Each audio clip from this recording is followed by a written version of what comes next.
बिस्मिल्लाहिर्रहमानिर्रहीम, अस्सलाम वालेकुम, वेलकम टू माय चैनल दावत इस्लाम। मैं हूं आपका दोस्त शफकत अली ऑफिशियल। उम्मीद करता हूं कि आप सब लोग ईमान के आला दर्जे पे होंगे। सूरतुल निसा के आयत नंबर 129 का तर्जुमा, बीवी के दरमियान पूरा अदल करना तुम्हारे बस में नहीं है, तुम चाहो भी तो उस पर कादिर नहीं हो सकते, लिहाजा कानून इलाही का मंशा पूरा करने के लिए ये काफी है कि एक बीवी की तरफ उस तरह ना झुक जाओ कि दूसरी को उधर लटकता छोड़ दो। अगर तुम अपना तर्ज अमल दुरुस्त रखो और अल्लाह से डरते रहो तो अल्लाह चश्मपोशी करने वाला और रहम फरमाने वाला है। सूरतुल निसा हाशिया नंबर 161। मतलब यह है कि इंसान तमाम हालात में तमाम हसीतों से दो या ज्यादा बीवियों के दरमियान मसावत नहीं बरत सकता।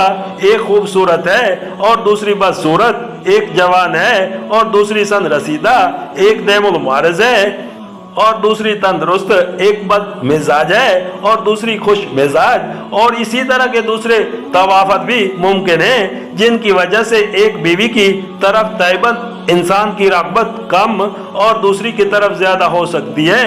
ऐसी हालतों में कानून ये मुतालबा नहीं करता कि मोहब्बत और रग़बत और जिस्मानी तलक में जरूरी ही दोनों के दरमियान मसावत रखी जाए, बल्कि सिर्फ ये मुतालबा करता है कि जब तुम बेरग़बती के बावजूद एक औरत को तलाक नहीं देते और उसकी अपनी ख्वाहिश या खुद उसकी ख्वाहिश की बिना पर बीवी बनाए रखते हो, तो उससे कम से कम इस हद तक तलक जरूर रखो कि वो अमलन बेशोर होकर न रह जाए। ऐसे हालात में एक बीवी की बाद निस्बत दूसरी की तरफ मैलान ज्यादा होना तो फितरी अमल है, लेकिन ऐसा भी ना होना चाहिए कि दूसरी यूं मुतल्लिक हो जाए कि गोया उसका कोई शौहर नहीं है।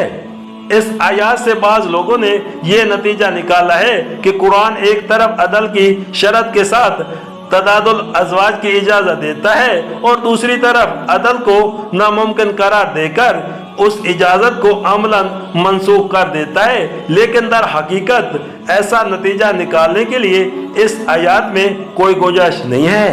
अगर सिर्फ इतना ही कहने पर इक्तफा किया गया होता कि तुम औरतों के दरमियान अदल नहीं कर सकते तो ये नतीजा निकाला जा सकता था, मगर इसके बाद ही जो ये फरमाया गया कि लिहाजा एक बीवी की तरफ बिल्कुल ना झुक जाओ, इस फिक्रे ने कोई मौका इस मतलब के लिए बाकी नहीं छोड़ा जो मसीह यूरोप की तकलीद करने वाले हजरात इससे निकालना चाहते हैं। सूरतुल निसा हाशिया नंबर 162। यानी अगर हत्तुल इम्कान तुम कसदन जुल्म ना करो और इंसाफी से काम लेने की कोशिश करते रहो तो फितरी मजबूरियों की बिना पर जो थोड़ी बहुत कोताहियां तुमसे इंसाफ के मामले में सादिर होगी उन्हें अल्लाह माफ फरमा देगा।